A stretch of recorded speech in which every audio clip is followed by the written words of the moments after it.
Oi, gente! Vamos bater um papo? Um papo sobre a venda da casa. Eu já tô mudando algumas coisas aqui, porque vai vir a cama do Biel pra cá. Vou tirar toda aquela papelada lá. Já mudei minha mesa pro canto aqui da frente, de frente pra parede.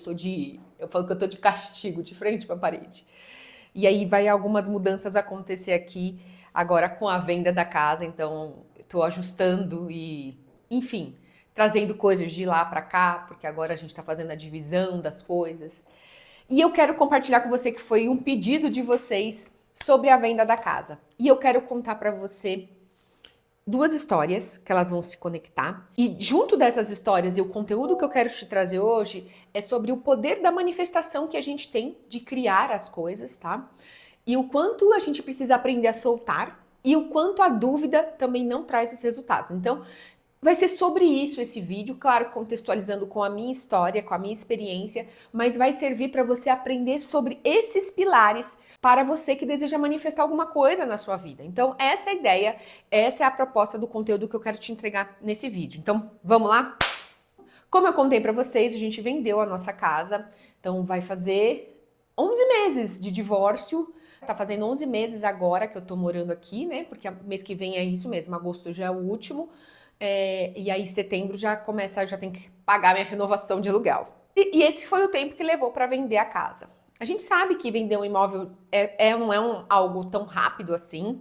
E eu entendo perfeitamente e também entendo que algumas coisas precisam ser soltas. A gente precisa deixar com que o universo faça a parte dele, né? Com que o universo, com que Deus, enfim, como você preferir. Para mim é Deus, mas se você prefere chamar o universo, tá tudo bem também. A gente precisa soltar e deixar com que Deus faça a parte dele. Eu fiz a minha e Deus faz a dele. E é sobre isso que é cocriação, porque quem é o criador? Deus. Eu sou co-criadora, porque o criador maior é Deus e eu sou a co-criadora da minha realidade. Então, só para você entender o porquê que a gente usa a palavra de co-criador. Lá atrás, quando eu me casei, eu e meu ex-marido compramos uma casa de bairro. Só vou contextualizar uma história rápida só para você entender e para você ver como a história se repetiu dessa vez. Nós compramos uma casa de bairro, aí assim que a gente se casou, é uma casa parecida com essa minha que eu moro hoje, só que não era em condomínio, era na rua. Ainda, inclusive, a casa de lá era até maior que essa, porque tinha corredor, tinha um fundo bem maior mesmo. Mas era uma casa nessa disposição, germinada de um lado, aqui essa minha, germinada dos dois lados, e casas iguais, entendeu? Então, 3 quartos, era essa mesma disposição aqui em cima, inclusive. Mas a casa de lá era ainda maior que essa minha que eu moro hoje. E aí nós nos casamos e fomos morar lá. E aí, vida que vai, vida que volta, entendeu? A gente saía cedo para trabalhar e voltava à noite. Era só nós dois e essa era a vida, né? Aí teve um dia que eu saí mais cedo que o meu ex-marido e na hora do almoço eu sempre passava na casa, porque eu ia almoçar na minha mãe e passava na casa para deixar alguma coisa, para fazer alguma coisa no meu horário de almoço. Então aí eu ia lá, fazia alguma coisinha para casa, enfim. Nesse dia que eu cheguei, a casa era portão automático. Eu apertei o botão automático, o portão não abriu. E quando eu embico na frente do carro, eu falei, achei, tá sem luz, né? Embico o carro na frente, o portão tinha um portão lateral que a gente fechava o portão para poder acessar a casa. E quem tinha saído depois de mim era meu ex-marido, eu tinha saído primeiro. Eu sou meio esquecida e avoada, eu poderia ter deixado aquele portão aberto. Mas meu ex-marido não era esse tipo de pessoa. Então aí eu liguei para ele, eu falei, eu vou falar o nome dele aqui. Eu tô aqui na porta de casa e o portão tá aberto, o portãozinho lateral da casa. Você deixou ele aberto? Ele virou para mim e falou assim: não, não entre em casa porque tem alguém aí. Aí eu falei, eita. Aí eu fui olhar direitinho o portão, de fato o portão tinha sido, aqueles portão basculante, o ferro tava solto. Aí eu chamei a polícia. Eu chamei a polícia, a viatura chegou, aí a gente entrou juntos, de fato, tinham entrado na nossa casa, tinham arrombado o portão, arrombado a porta, e fizeram a limpa na casa, encostaram o carro, carregaram as coisas dentro de um carro e levaram muitas coisas da casa, quase tudo, assim, de coisas, sabe, soltas, assim. E tinha sido uma época que a gente tinha acabado de voltar de viagem, tinha notebook, tinha aquele Nintendo Wii, sabe? Tinha tênis, máquina fotográfica, gente, tinha tanta coisa. Levaram tudo, tudo, tudo, tudo. Encostaram o carro, televisão, enfim. E aí, aquilo ali me trouxe um medo tremendo, uma energia muito ruim. Eu não consegui dormir lá e eu não consegui mais morar lá por medo de ficar lá. E aí, o que a gente fez? A gente foi morar na casa da minha mãe. Aí eu tirei todos os meus móveis que ficaram, levei lá para casa da minha mãe. A casa da minha mãe é grande, pus no andar lá em cima e usei o meu quarto. Eu tinha um quarto só para mim, pus minha cama lá e fiquei com o meu marido lá na época, morando lá. E aí nós decidimos colocar essa casa à venda. Aí pintei a casa, arrumei os portões, coloquei chapa para onde que não dava mais para poder abrir o portão, porque não tinha chapa, né? Então eles tinham acesso fácil de destrancar, de quebrar. No meu caso ainda tinha até... Como é o nome daquele negócio? Eu chamo de alicate, mas é aquele negócio que fecha. Cadeado. Tinha cadeado nas duas extremidades do basculante, mas ainda assim dava para estourar, foi o que eles fizeram, estouraram, mas se colocasse uma chapa você não teria mais acesso a essa parte do portão, do basculante do portão. Aí coloquei a chapa, arrumei tudo, portão, porta, enfim. Pintei a casa toda, a casa estava linda, linda, linda, linda, e a gente colocou à venda. E aí não aparecia ninguém, não aparecia ninguém. Aí eu lembro, porque assim, era muito incomodante estar morando com a minha mãe. Uma vez que a gente sai de casa, voltar para morar com a mãe é muito desafiador. E eu estava muito incomodada de estar morando lá. Aí eu virei e tive essa conversa com Deus. Eu falei: Deus, se não for da tua vontade, me mostra. Senão eu vou voltar para casa. Eu acho que eu fiz isso em agosto. Eu falei: eu volto para casa em dezembro. Foi isso mesmo. Até o final do ano. Eu volto para casa em dezembro. Porque não dá para poder eu esperar mais tempo, porque eu quero o meu canto, né? Nisso a gente já tinha comprado o terreno lá onde a gente construiu a casa que a gente vendeu agora.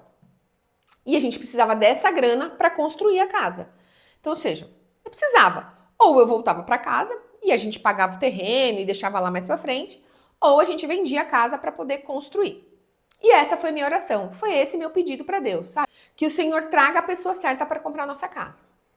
Fiz, soltei. Aí, adivinha? Chegou uma pessoa interessada em comprar a casa. Aí eu lembro muito bem, minha casa era uma posição muito bem localizada ali, ela era perto da prefeitura, perto do fórum, perto do sacolão, ali uma região muito boa de Cotia.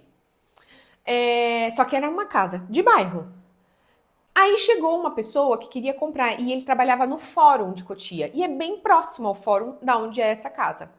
E aí ele começou o trâmite. Aí começa, conversa vai, conversa vem, tal, tal, tal. Ele viu a casa, depois foi lá com a esposa, enfim. E aí a gente estava tramitando com ele. Só que aí chega uma pessoa, sim, poucos dias antes de assinar algo com ele, e fala: eu quero comprar sua casa. Aí eu falei: tá. A gente tá em negociação com uma outra pessoa, mas... Aí ele foi, olhou, a mulher foi, olhou de novo. Não, quero comprar. E a pessoa já veio já com tudo pronto, com...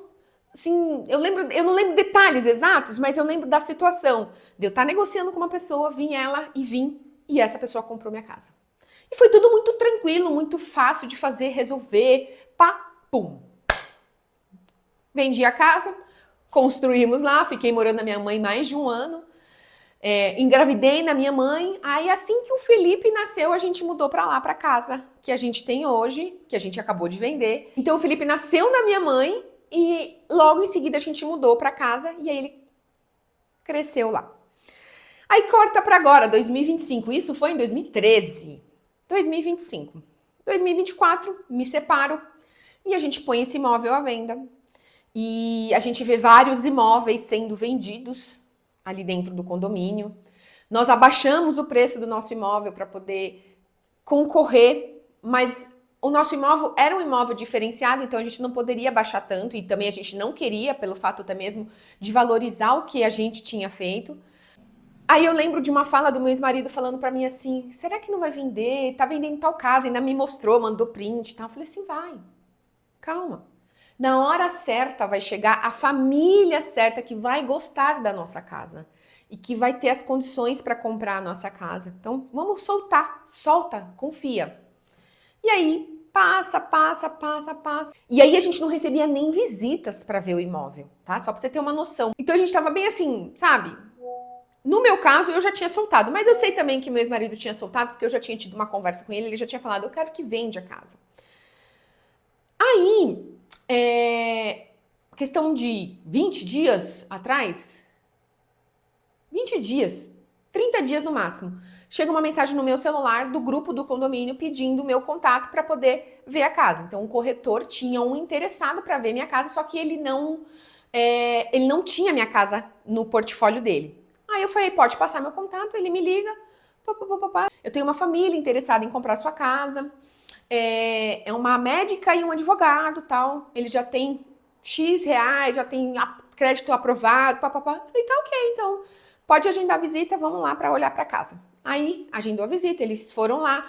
O meu ex-marido apresentou a casa, nesse momento eu ainda não tinha conhecido eles. Aí começa a conversa entre meu ex-marido e o corretor para poder fazer a intermediação da venda da casa. Aí conversaram por uma semana, tal. Aí agendaram uma visita no sábado. Num sábado há 15 dias, 20 dias atrás. Agendaram a visita e aí nessa visita eu ia, porque eu queria apresentar a casa para eles. Né? Porque como eu participei de toda a construção da casa e eu era da área, né? Eu trabalhava nessa área da construção civil. Então eu tenho todo um entendimento de explicar onde estão determinadas coisas da casa que meu ex-marido não tem. Então eu gosto de explicar porque eu sei como foi construída a casa. Né? A casa tem uma história e eu sei onde estão todas as coisas, o que tem para fazer, o que não tem para fazer, enfim, detalhes técnicos que você precisa explicar para o homem da casa ou para a mulher, enfim, para quem for fazer isso. Mas são informações importantes que precisam ser ditas. Aí que eu combinei com ele que eu iria pra gente fazer essa visita à tarde, num sábado à tarde. Foi o sábado até que eu fui no contoterapia de manhã. Aí, na sexta-feira, me liga um corretor da imobiliária que fez o trabalho mais bonito da nossa casa, um vídeo institucional, lindo, vídeo lindo, lindo, lindo. Foram de drone, filmaram a casa, as fotos maravilhosas. Foi o trabalho mais bonito de imobiliária que eu confesso para você que foi feito. Aí, essa corretora me liga e fala assim, olha, Michele, tem uma família interessada em ver sua casa amanhã. Aí eu virei para ele e falei assim, então, eu tô em conversa com uma outra família para ver a nossa casa. Eu não tenho nada assinado ainda, mas aí o que a gente fez? Avisamos o corretor. O corretor falou: não, tá tudo certo, eles podem ver, vocês podem conversar. Nós não temos nada assinado, mas a família quer fechar com vocês. Eu falei: tá tudo bem, não tá tudo certo, a gente vai seguir com vocês. Vocês estão em primeiro lugar, vocês chegaram primeiro, né? Então, conversa vai, conversa vem. Aí eu avisei o corretor: olha, corretor, nós estamos com uma família na frente. Vê se eles querem ainda assim olhar a casa. Nós não temos nada assinado. Aí ele foi lá, conversou com a família, né? Ela foi lá, conversou com a família. A família falou: não, queremos ver sim a casa. Marcamos para o sábado de manhã. Sábado de manhã eu estava na contoterapia, lembro? Quem recebeu foi meu ex-marido, apresentou a casa para eles. Aí no sábado à tarde, a corretora me liga. Eu ainda estava com a família lá ainda, tinha já conversado, apresentado a casa, tudo, explicado, todos os detalhes que eu queria explicar. A corretora me liga, Michele, eles querem comprar sua casa. Eu falei, ah, é? Eu falei, mas a gente tá com uma família na frente. Aí ela virou e falou assim, ah, ele quer saber se tem alguma negociação no valor, porque ele vai te pagar à vista a casa. Aí eu falei, então, Ana, você sabe que não tem negociação nenhuma no valor, porque a gente já baixou o valor da casa. Então, se ele quiser, é este valor. Tá.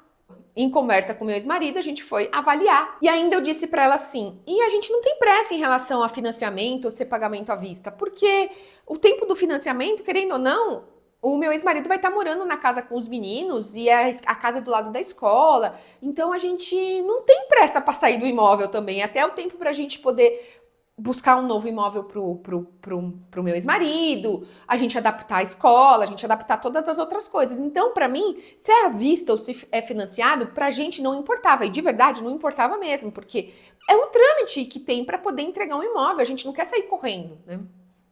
E falei desse jeito para ela. O que eu quis dizer com ela isso? Que financiamento ou pagamento à vista pra gente não importava, tá? A forma de pagamento. Por quê? Porque as duas opções a gente receberia, né? Mas aí eu fui dei uma deixa para ela. Por quê? Porque de manhã, quando o meu ex-marido recebeu essa família trouxe que aquela casa seria uma casa de veraneio para eles, não seria uma casa para eles morar. E aí, com essa deixa que eles trouxeram em relação a como eles usariam a casa, eu virei para ela e falei assim: Mas, Ana, a gente tem uma condição para poder passar a casa para eles, se eles querem tanto assim. É fazer uma porteira fechada. Eles ficarem com os móveis da casa. Num preço, claro, ajustável, a gente compor um valor legal. Por quê? Porque a gente vai para um outro imóvel que não cabe as coisas, né? Então, era essa a necessidade que a gente tinha. E aí, só para você ter noção, a gente tem uma mesa de 8 lugares lá. Não cabe. A gente tem um sofá de 3,20 metros. Não cabe. 2 jogos de sofá, aliás. 2 jogos de sofás grandes. Tem mesa de jardim, espreguiçadeira, enfim, um monte de coisa que não cabe nem na minha casa, que a minha casa já está montada, e nem no apartamento que meu ex-marido escolheu para morar. E meu ex-marido acabou escolhendo um apartamento 100% mobiliado e não vai ter que comprar quase nada.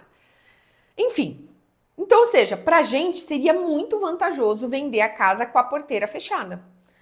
E aí ela foi e me devolveu a resposta dele. Faz a lista que a gente vai avaliar o que a gente vai ficar ou não. E aí, tudo mudou, todo o cenário mudou. Porque a gente já tinha uma negociação em andamento com aquela outra família, mas que a família não iria comprar os móveis, porque eles estavam vindo para morar na casa, ia trazer as coisas deles. Então, ou seja, a gente teria que vender os nossos móveis. E teria um trabalho a mais e também e esperar o trâmite do financiamento. Mas lembra, o trâmite do financiamento era o de menos. Aí o que aconteceu? A gente fez a lista. Mandou para ele. Aí ele comprou quase tudo, né? Algumas coisas ele acabou não comprando, que a gente agora tá vendendo, já conseguimos vender algumas, vamos vender outras. Mas a minoria ele não comprou, a maioria ele comprou. E aí compôs e a gente fez o contrato e fechamos e deu certo. E aí uma coisa muito bacana também, que foi, ele até falou assim, a gente pode negociar suas saídas, vocês não precisam sair correndo, né? Então ainda a gente pôs que após o pagamento, 30 dias depois que a gente tem para sair, né? Então agora a gente está no trâmite de documentação, enfim. Estamos caminhando para que isso aconteça, para que eles efetuem o pagamento e contar 30 dias para a gente sair. Vamos acabar saindo até antes, porque o meu ex-marido já alugou a casa, já alugou um apartamento, aliás, e eu tenho certeza que a gente vai acabar saindo até mesmo antes do prazo estipulado por eles. E o que eu quero te dizer diante de tudo isso? Como a história se repetiu, né? A gente tinha uma situação em trâmite, veio outra pessoa extremamente interessada, pronta, disposta, valorizando, foi lá e comprou a nossa casa, a primeira. Agora, a gente estava em negociação com uma família, a gente vinha de uma situação que a gente não vinha tendo visitas na casa, não vinha, tá? Veio uma família interessada, começamos a negociação, veio essa outra família, pá, interessadíssima, foi e comprou. E aí o que eu tiro de lição de tudo isso? Do quanto a gente precisa soltar e confiar. E era essa a minha fala que eu dizia pro meu ex-marido. A pessoa certa vai chegar na hora certa. E tudo tem um porquê, sabe? Se a gente para pensar, tem todo um tempo que precisa se passar para que a gente possa se preparar para poder passar para a próxima fase. E é bem isso mesmo, sabe? É como se tá passando de série. Você precisa fazer uma série primeiro para passar para a próxima, enfim. Agora a gente tá entrando numa outra série. E aí eu sei que vem os desafios disso também, enfim. E aí o quanto a gente precisa aprender a soltar e confiar nesses processos de Deus, que as pessoas certas vão vir, as coisas certas que acontecem é o que tem que para ser. A gente tem que parar de ficar buscando resposta, buscando alternativas, sabe? Uma vez que a gente decidiu que a casa ia ser vendida, que era pra gente soltar e confiar, as coisas certas iam ocorrer. Não pode ter desespero, não pode ter dúvida. E aí aqui a dúvida é para qualquer coisa na nossa vida. O quanto a gente precisa aprender a confiar, soltar e não duvidar. E aqui não é só sobre a venda da casa, porque, como eu disse, a gente sempre teve essa certeza que ia ser vendida. Em relação à nossa vida, sabe? A partir do momento que você decide percorrer um caminho, você tem que ser a primeira a confiar em você e neste caminho. E que à medida que você for caminhando, o caminho vai se abrindo, as providências divinas vão chegando e você precisa ser essa pessoa que não duvida. Por que da dúvida? Qualquer coisa diante da dúvida, não vem, não chega. Então, ou seja, vamos supor, eu vou lá e quero vender algo, vender minha mentoria. Só que eu não acredito na minha mentoria. Não é verdade isso, tá, Deus? Eu acredito, eu já venho passando com mulheres desse processo, está lindo e transformador. Mas é só uma contextualização para poder mostrar aqui para essas mulheres que estão em dúvida em fazer minha mentoria.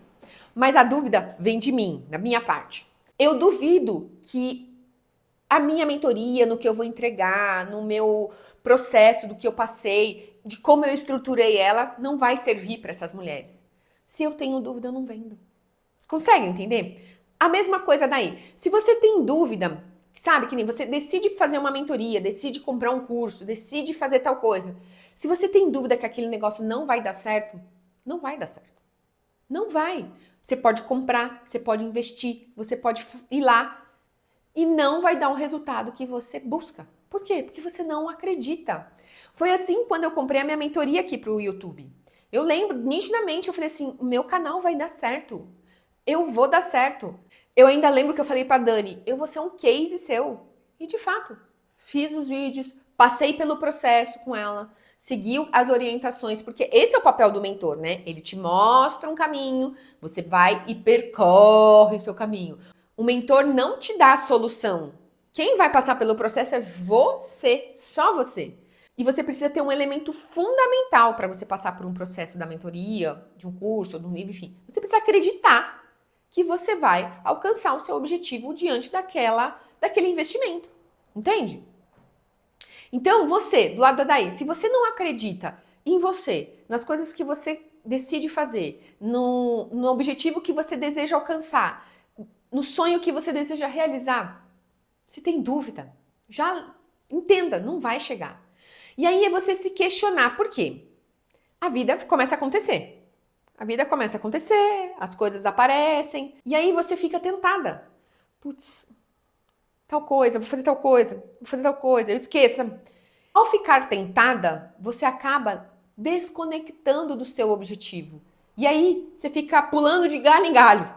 E ao pular de galho em galho, você não está alinhada e conectada e decidida em prol daquele caminho que você deseja criar e alcançar. Quanto é importante você olhar para isso também. E diante da vida, conforme ela começa a acontecer, você precisa ser a primeira a acreditar nos seus objetivos, nos seus sonhos, na sua meta.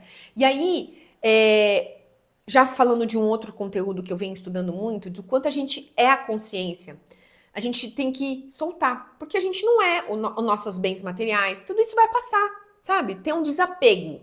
E um desapego material, aprender a desenvolver esse desapego. E é desafiador, gente, tô falando deste lugar também.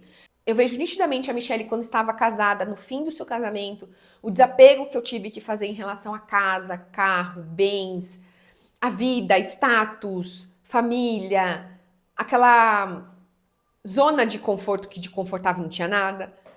Eu precisei aprender a desapegar. E aí, antes de ficar bom, piora, lembra? É sempre assim. Sempre piora antes de ficar bom.